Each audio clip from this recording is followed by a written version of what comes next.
Before we get into all this, I've just got a pixelated hand. My brain is cooked from doing domestic, it's all right. Look at that. Knocking on 10,000 quid. I'm not bitter about that at all. It's a very grey area and it's an excellent question. Yeah, well, I got to come back. Do you have Superman and his 6 mates with you, or what have you done? Everybody, welcome back to the channel. Thank you for tuning back in. It's Monday morning. Welcome back to the shop. We are here. It's a beautiful, very cold Monday morning. We are heading out. Before we get into all this, right, pumpkin challenge, right?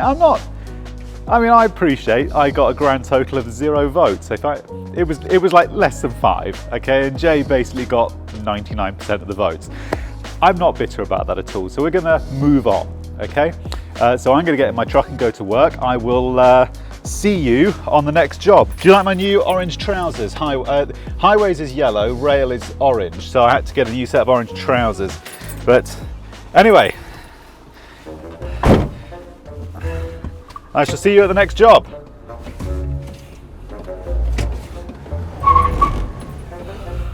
Again, everybody, welcome back to the channel. Thank you for tuning back in. We're in a cupboard under a set of stairs, and we're changing out an NVR for a camera system which we fitted a couple of months ago.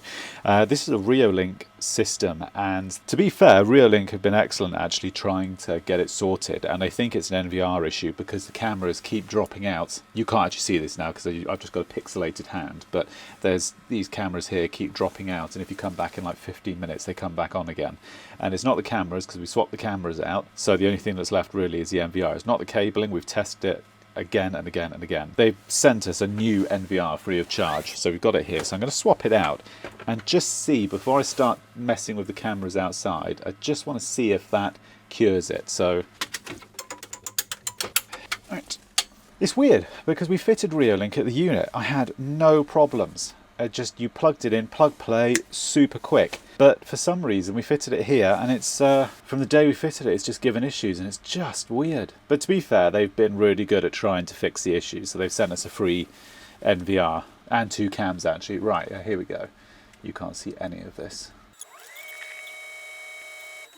Perfect. See, look, that's okay. You can't see this, but yeah, maybe it was a faulty NVR, because this one, bang, all of them have just come straight up as it should. All right, we're going to leave this for a moment because I want to see if this NVR starts playing up again. I don't think it will. I've got a feeling that that's actually all it was. I think it's a faulty NVR. So we're going to leave this. I'm going to come back in about half an hour. We're going to see, because the cameras drop out. You give it 10-15 minutes and they start dropping. So we're going to leave it for a little bit, see if it cures itself, and I'll update you in a mo. A few inches later. Okay, it would appear it's not the NVR. So that scuppers my plan slightly. So it's either a camera fault or it's a cabling issue. Irritatingly, I've got a feeling but I've re-terminated these twice. I know this is not a termination issue. I know it's not. So I don't know. We're going to go up, have a look. I'll re-terminate it again for the sake of re-terminating it, but I know I know this isn't a termination. James, hello, mate. All done. All done. No, that was quick. I think it was a lot easier than I thought it was going to be. Do you have Superman and his 6 mates with you, or what have you done? Have you just taken a lasso and just thrown the cabling in or something? No, I've took pictures. I've put a trunk in. Boring. Right. So, ooh, look at that. That would cause it. That would easily cause this problem. That has got really hot. Could just be a dodgy camera, yeah. I'll cut this, I'll re-terminate it. Is that heat or water ingress? Either way, I'll replace it. Talking of which, there was a bit of chatter, actually, that reminds me. In a previous video, I don't know which one it was, there was a bit of chatter. Somebody asked, should you wear a harness in a scissor lift? It's a very grey area, and it's an excellent question. So like here, I'm just unlocking quickly just for the sake. Here, I've got designated lashing points, so I can tie in. Right? On a scissor lift, and this is a sort of it's not a thorny topic, it's just every company has their own policy whether you should wear a harness on a scissor lift. Basically, in a scissor lift, if you look at the O&M manual for pretty much any scissor lift, it will say there very clearly you can't tie off onto the guardrails on a scissor lift. It says do not use the guardrails as a tying point, which, all right, fine, but you'll notice on scissor lifts, in almost all scissor lifts, there is no dedicated lashing point to tie onto. So the manufacturer's instructions for the scissor lift tell you can't tie off onto the guardrails, but there isn't actually a tying off point anywhere. So what do? And I think part of the reason they do that is because if you fall out of a scissor lift, when you think a scissor lift goes straight up, yeah? Now scissor lifts are heavy. I mean, they're a good what? When you look at building sites and stuff, scissor lifts that go up like 8, 9, 10 meters, they're what? Ton and a half easily, 1,800 kilos. They're heavy beasts, but that's on ground level. You think when that scissor lift goes up 10 meters, that all that weight you're transferring upwards. All right, the base still has weight, but you're transferring all that weight 10 meters up. Now the risk is, if you tie off onto the guardrail on a scissor lift, if you fall out, there's a very good chance you'll start a pendulum effect and you'll fall underneath the basket and you'll take the scissor lift over. So yes, you'll be tied in, but by rights, if you fall out, there's a good chance you'll actually take the scissor lift with you, because they're not like this, where you've got jack pads, you've got this. I mean, I can go 8 meters out, 8.2 meters in this, and that will it will stay rock solid. In those, you've got no stabilizers. So it's a company orientated thing, is my understanding. So I think Skanska's policy is they don't wear them. So any operatives who go up in scissor lifts, they just don't wear them. Which every company has their own policy. But yeah, we don't use scissor lifts much because it's not something. I mean, actually, we're about to, and I'm looking to buy one, but I need a traffic management vehicle first. So yeah, in answer to that, in things like this, mutes, booms, stuff like this, you wear 100% of the time. But in scissor lifts, it's very questionable, and each company has their own policy. So yeah, right, anyway, let's get on some work. James has got, James or Jay, one of them, they've got the Klein Tools RJ45 cutter. I think it's like 60 quid. I must get one because I'm still using this beautiful piece of equipment. It works, it's just not as good. Right, note to self, when you're terminating RJ45, don't use, I would throw it, but that's unecologically sound. Don't use those, because that's half the problem I've been having. For some reason, when you clamp down on that, it's not making contact on pin 6. So this is James's one. I am going to buy one, but I am not sponsored by them, but go and buy that. It's such a good bit of kit. I'll leave a link for it below. Properly good bit of kit.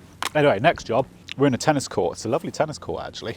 One of these trees here, one of the branches broke. It came down here, and it took out that light fitting. So he wants to see if we can just salvage it for a little bit, because we're going to upgrade all these to LED at some point, but he just wants, for the minute, just to salvage it so he can get the lights on at night. So we've got to build this little scaffold here.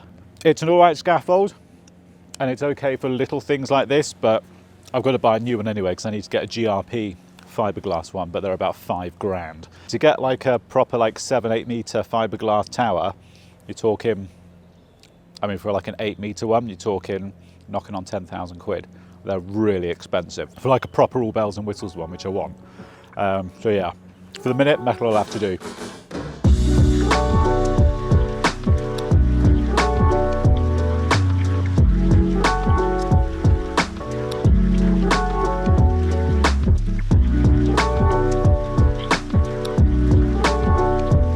You can buy these little towers, and they're all right if you like on a staircase, because you've got the adjustable legs.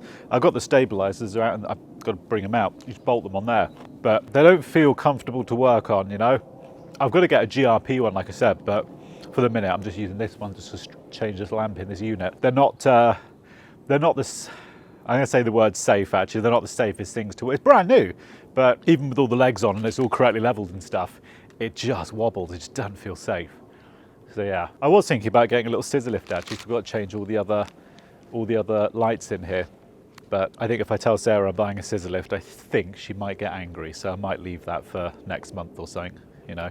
But yeah, I think these are originally designed for staircases, so you can paint on staircases and stuff. But yeah, they're not very stable. After about 6, literally, we've done about 1, 2, 3, 4, 5, 6. 7 attempts. This is now it. So this is the current layout. So let me demonstrate what they've got. So what we've got is power comes in straight to these two. So they've got two-way switching. All right. So this switch is actually down by the front door. This one is up in the master bedroom for reasons I don't know. But this basically operates like a permanent off switch, so to speak. Okay, so it comes out of L2, so you feed in L1, zibbity zibbity zibbity, L2, now to your P. That's actually your PIR, right? So goes into the PIR during the day, stays off, obviously, and then switch live at night time, comes on, boom, straight to all your lights. what he would like to do, and this is where it's starting to get a bit complex, he wants to be able to switch this one light only, which is above the patio area, right? So he wants to be able to have this light on only. So he wants to be able to basically flick a switch here, and it'll keep all of the others off, but just turn one of them on only. Initially, I was a bit against the idea because I know this is quite complex. So what I've proposed is this. I'm not going to call this a proposal, it's a theory, because I'm actually not 100% sure, but I think this works. So what we're going to do is live and neutral. I'm not looking at neutral right now, okay? So neutral is optional at the second. We're just working on live only. So we're going to come out of here, across. We're going to go down, and we're going to go straight to the PIR, okay? So what we're going to do is take another wire. So actually, we'll just put a circle there. We're going to come off here, down into L1, right? So we'll put our little lines in like so. So that will link across to L1. That will link across to L2. So a traditional two-way switch. We're going to come out of L2. And what we're going to do is we're going to come across straight up to there. And then from there, we're going to go up straight to our single light, okay? I think I was a doctor with this handwriting, wouldn't you? Now what we need to do is that theory works, but what we've got to do is we've got to put some sort of a break here. So he's got a spare switch just up here. So the plan is we're going to introduce, he's actually got a 3-gang switch on the wall, and one of them is empty. So we're going to come from here down, straight to there. Then from L2, that's L1, we're going to come out, back up to there. So basically what that will mean is he can decide using his two-way switching whether he wants it to be PIR or whether he wants it to be permanently on. And then essentially what he can then do is decide whether he just wants to have the single light on or whether have all of them on.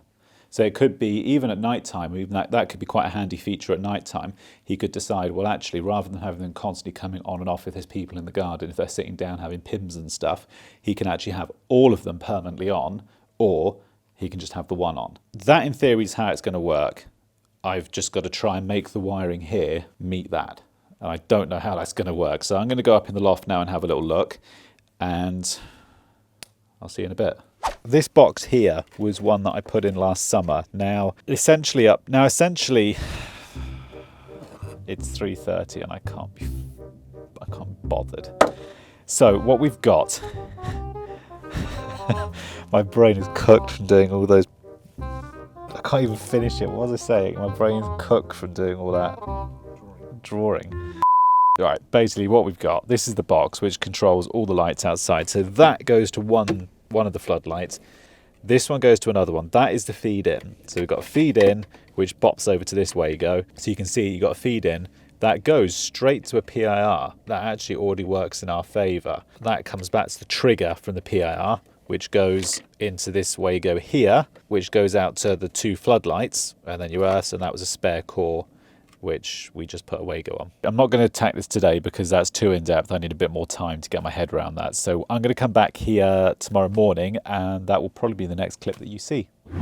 Okay, so the plan of attack is he's already got this two-way switching here. So what we've got to do is introduce this 3rd switch, the break between the one light he wants and all of the other lights, which FYI are all of these here.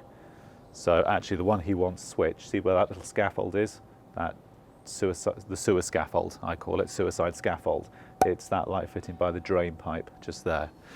So what we've got to do, that one there is going to be this light fitting. So first thing we're going to do, I'm going to go through step by step. Currently we've got a live feed which goes straight to the light switches in there. We've got to reroute it. So we've got to take a live straight to the PIR. That's the first thing we've got to do. This extra switch here is going to be, if you look over there, there is a single switch just on the inside here which operates that light fitting.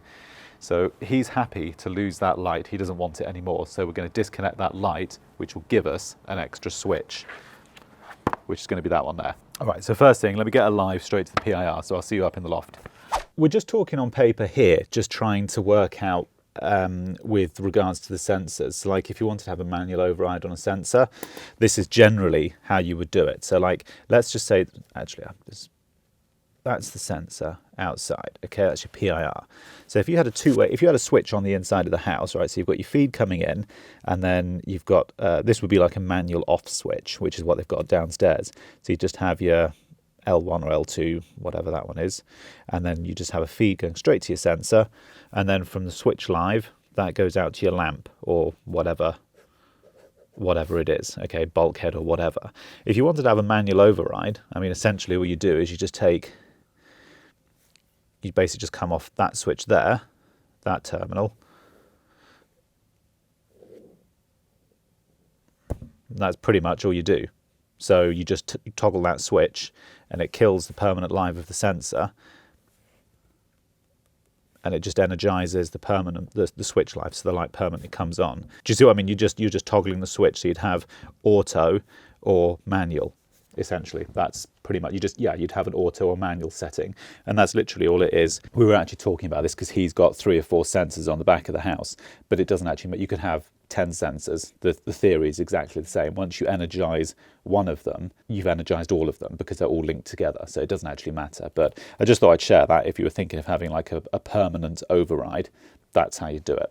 Later on up in the loft, this is what we've got. So this is our junction box. Now, what we're going to do is this, it's all dead, but this is our switched live. So that is this cable here on the current setup, right? So that is what goes, this wire is what goes from the switch to the PIR. Now the PIR is this cable here. This goes down to a whisker box outside, and it was connected in there like so. So what we've got to do, take that out, right? This one has to go to the switch live terminal. So that basically goes in there like that. So that's now in the switch live. So that one is done.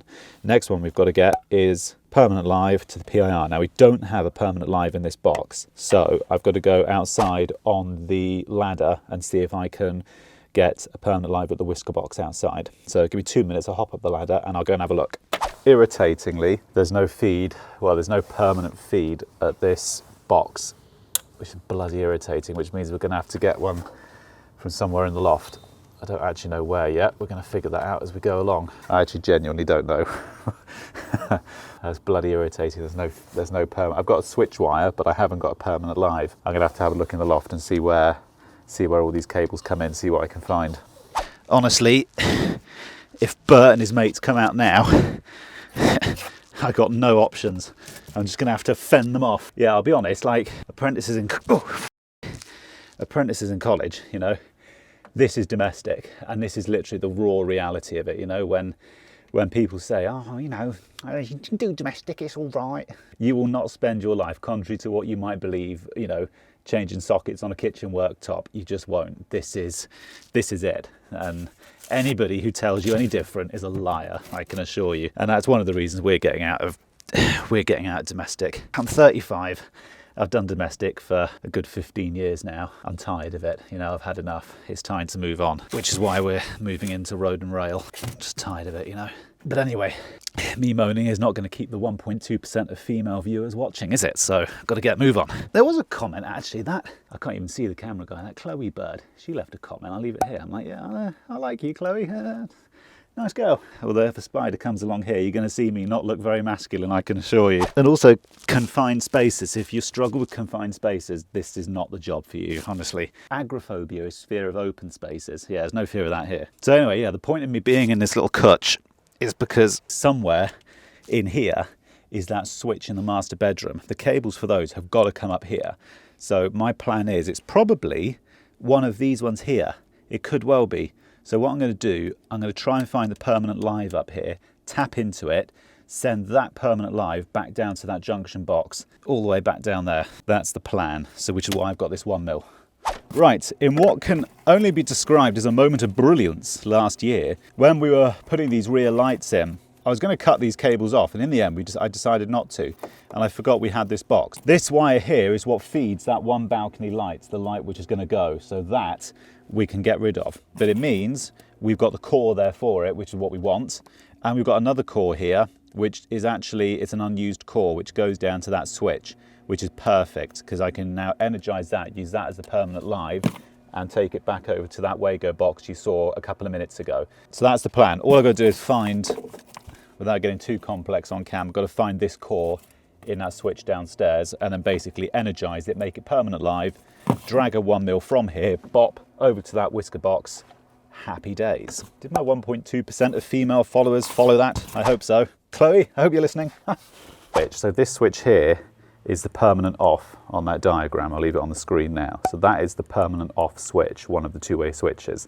So theoretically, we've got a choice of 1, 2, 3, I've got 4 red cores here. So I know that there's no power going to that core upstairs. So if I test that one, it's not that red core because we've got power going to it. Could be that one. It's definitely, okay. So it's not that top core there, and it's not that lower core there. So it's got to be one of these 2 red ones here. So I'm going to take those out. I'll short one of them to earth, and we'll just bell it out, work out which one it is. And I'll take that core, put it in the permanent live. That gets us permanent live up to that whisker box. And then we move on to step 4700.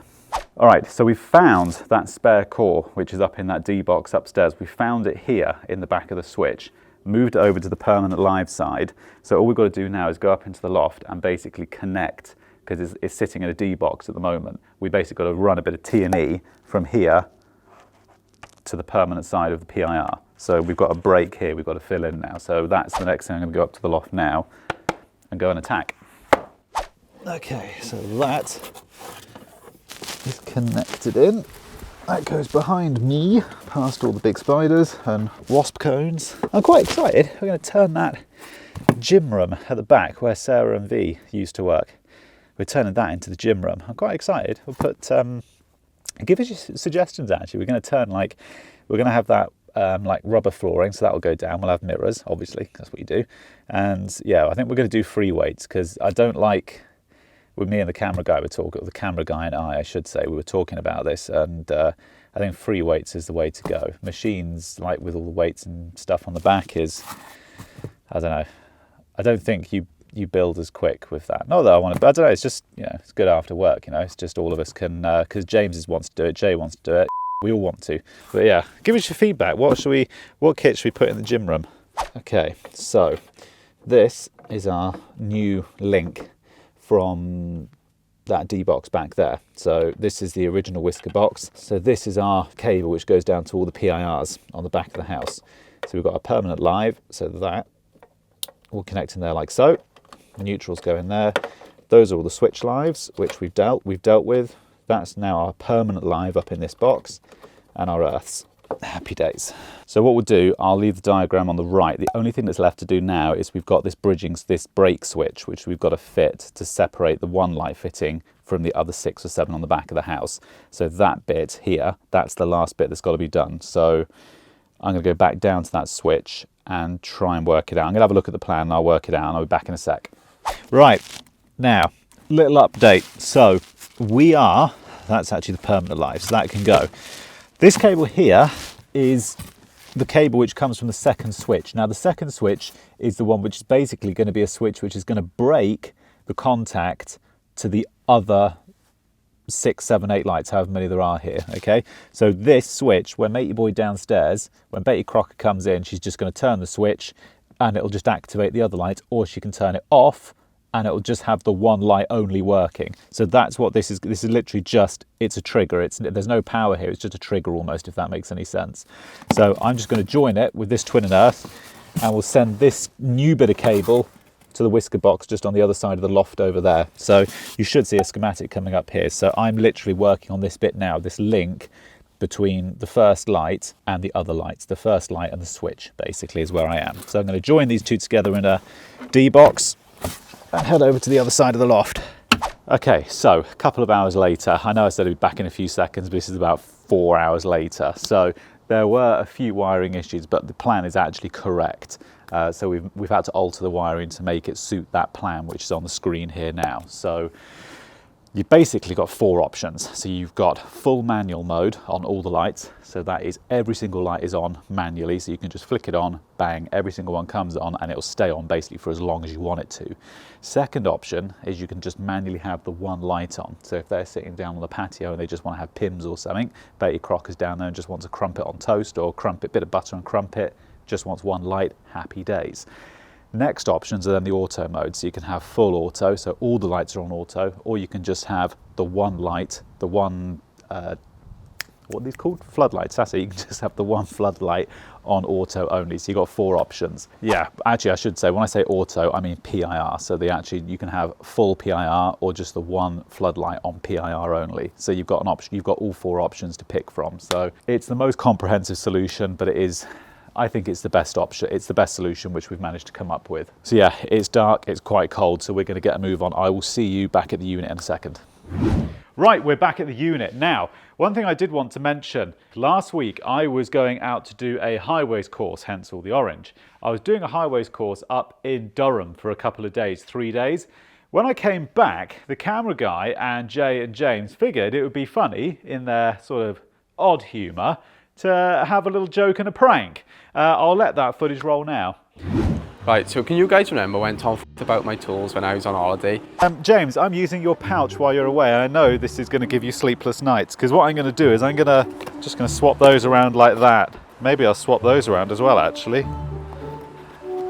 And you're on holiday and there's nothing you can do about it. Yeah, well, I got a comeback. Payback's a bitch. He's away on a training course at the minute. So me and the camera guy has bought 300 balloons on the business card. No, I'm joking, it's on our own cards, and we're gonna fill the van full, front, sides, wrap the windscreen Halloween paper so he doesn't think we just wrap the front, and then when he opens the door, boosh. Yeah, see you in a bit, Tom.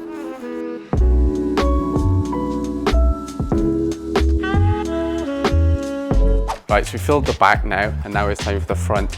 And on the green balloons, we're writing Tom's favourite quotes. This one is, give us 5 minutes and I'll be back. So let's go. 6.5 hours later. What are you doing? Wait, where's the f***ing blue tack gone? Carnage. Carnage? I don't know what you're doing. Yeah, you need a little piece there. No shit, Sherlock. I'll start looking for a new job tomorrow when I get sacked. You and your bloody pranking ideas. Well, he started it. Who started it? Tom started it? Yeah. How did Tom start it? What did he do? Messing about my tools when I was on holiday. Oh, for God's sake. I'm loving this. Tom's gonna hate me. A few moments later. Yeah, this is worth my P45, so when he gets back, we'll see you in a bit, but this is the end result.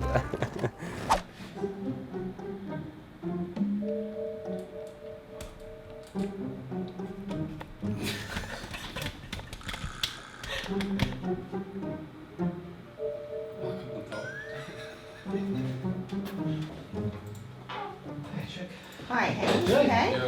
Is there a reason why that van looks like a crime scene out of CSI? Just wondering. There might be. I think James may have something. Just gonna swap those around like that. Yes. Maybe I'll swap those around as well. Oh, what have you done? What have you done? What the f*** is going on here?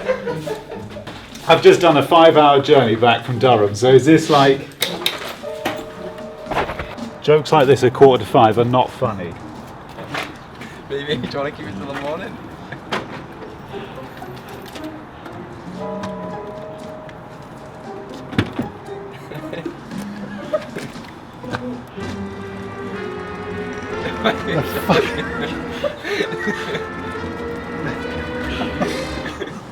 What the fuck? How long did that take you to do? There's some messages on some of the balloons as well. Are there now? I'm glad to see you working hard, mate. This is in our own time, actually. Well, oh, right. Any swinging dick can do it. Yeah, they can. Any swinging dick can do it. I'll sort it. Yeah, I'll sort it. Yeah. Oh, it's good to be back. Where's my job sheet?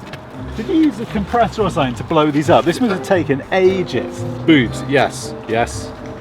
I am a boob man, yes. That's why Sarah works here. Should probably pop them, I guess. Or is there more in the back that I don't know?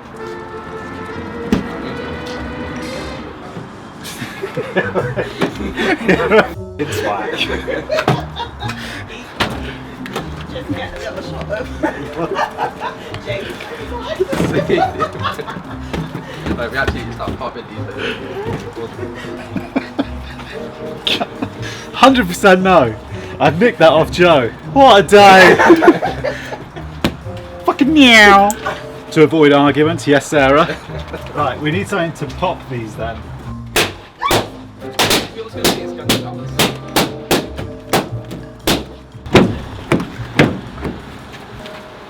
I'm joking, I wouldn't do this. Go on. That'll be too much, wouldn't it? Yeah, I didn't know it was on. That would be real good. It would be too much. Let me guess. Oh, that's a surprise!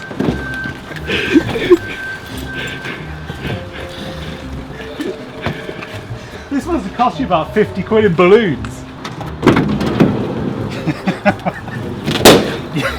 You guys have got too much time on your hands. Now, I appreciate that was a poor attempt at humour. They seem to find it laughably funny. James, I know that you were the instigator of this, okay? You have started open warfare, okay? I have my own prank that is now coming your way, and the audience will be seeing that next Monday, okay? I have my eyes on you, James.